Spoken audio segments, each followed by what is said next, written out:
Alam mo ba na 65,000 o higit pa ang pwede mong maipon dito? Oo, kahit na 15 pieces lang yung mabenta mo kada araw. Gusto mong malaman kung paano? Okay, una, kumuha tayo ng 2-in-1 Angel Creme Danzada. Isang dilata lang kailangan natin. Bale, nakabukas na yan kasi kanina binuksan ko. Tapos nilagay ko lang ulit sa rep para hindi mawala yung lamig.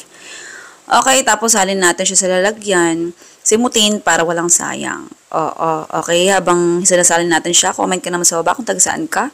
Malay mo, ikaw na yung susunod natin na mabigyan ng libreng electric hand mixer or silicone utensils. Okay, kapag ka nahalo mo siya, kailangan hinto ka lang kapag ka dumoble na yung size sa tingin mo. Okay, dodoble lang ang size niyan kapag ka malamig. O kaya kailangan galing siya sa chiller or sa rep mo. Huwag sa freezer ha, okay? Tapos ito kailangan natin yan nung lalagyan ng itlog. Tapos itong, ayan, container natin na dome lid. Oo. Ayan, bali naisip ko kasi, para kakaiba naman, para wala kang katulad kung magtitinda ka sa labas. Oo. Ayan, naisip ko, ayan, paano ko siya mapapatayo ng kasi nga 'di ba pabilog. Kaya ayan, naisip ko yung lalagyan ng itlog, yun ang gawin nating patungan para nakatayo pa rin siya kahit pabaliktad. Ayan, tapos yung nilalagay kulay itim na yan, crush cookies yan. Kung anong, kahit anong brand pwede mong gamitin sa crush cookies. Tapos ito yung kaninang tinimpla natin o hinalo na 2-in-1 Angel Creme Danzada. Lalagay mo lang dyan. Oo. Sa dami ng crush cookies pala na nilagay natin, yung nilagay ko kanina. Depende sa'yo kung gaano karami gusto mong mailagay, ha? Oo. Okay, habang sinasalin natin siya, comment ka sa baba ha, kung taga saan ka. Malay mo, ikaw na yung susunod natin na mabigyan ng libreng electric hand mixer or silicone utensils. Malapit ng magkatapusan, malapit ng announcement. Okay, sa pinaka-final touch natin, sa pinaka-final layer, ang ilalagay natin ay crush cookies again. Bale, para sa akin, mas okay kung maglalagay ka niya para mas solid yung pinaka-bottom part niya. O para yung top to bottom ay merong pang suporta sa liquid. Oo, para sa akin lang naman yun Pero kung ayaw maglagay, nagtitipid ka sa recipe, sa ingredients, pwede naman. Kung mapapansin nyo, 2 rekado lang ulit ang ginamit natin sa recipe na to. Pero kung mas nagtitipid ka pa, pwedeng huwag ka na maglagay ng crush cookies. Kung ayaw mo. Okay, ganyan lang siya takpan.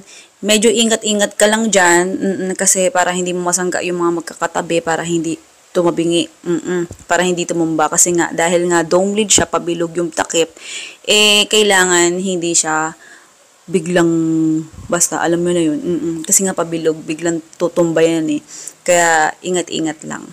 Okay. Bali, yung listahan ng recipe at saka costing natin nasa dulo ng video. Pwede mo na i-forward kung naku-curious ka na kung paano mo nga ba kikitain nyo o maiipon yung ganung halaga.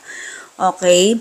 Kung tutusin nga higit pa sa 65,000 nyo, pwede mong kitain dito Kasi kung halimbawa sa isang araw, 30 pieces ang mabenta mo, imbis na 15 pieces lang, o diba?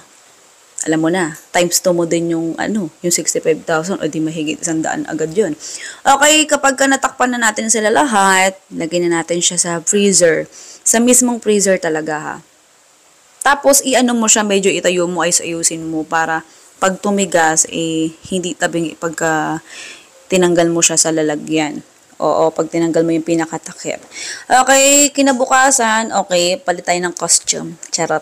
Naligo muna tayo.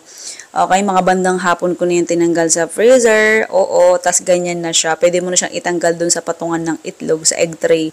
Tapos, ayan, pwede na siyang tumayo sa sarili niya mga kasi, ayan. Paano siya i-unmold? Ganyan lang siya. Pipindutin mo lang yung pinaka-tuktok nung dome lid or nung takip. Tapos, ayan, pwede mo tanggalin yung takip. Ganyan na siya, hulmang-hulma agad.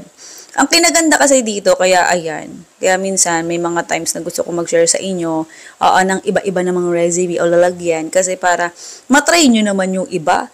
Okay?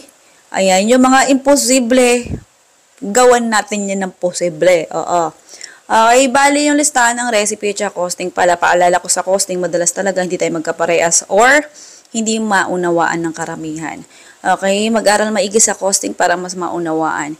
Hindi mo malalaman kung magkano mo ibibenta yung isang produkto, pagkain man yan or item, o hindi pagkain, kung wala kang costing. Malulugi ka kapag basta mo lang itinda yung item mo or pagkain mo. Kaya kailangan may costing. Bago mo pa ilabas sa market yan, may costing. Alam mo na agad pwede mo kitain. Love you.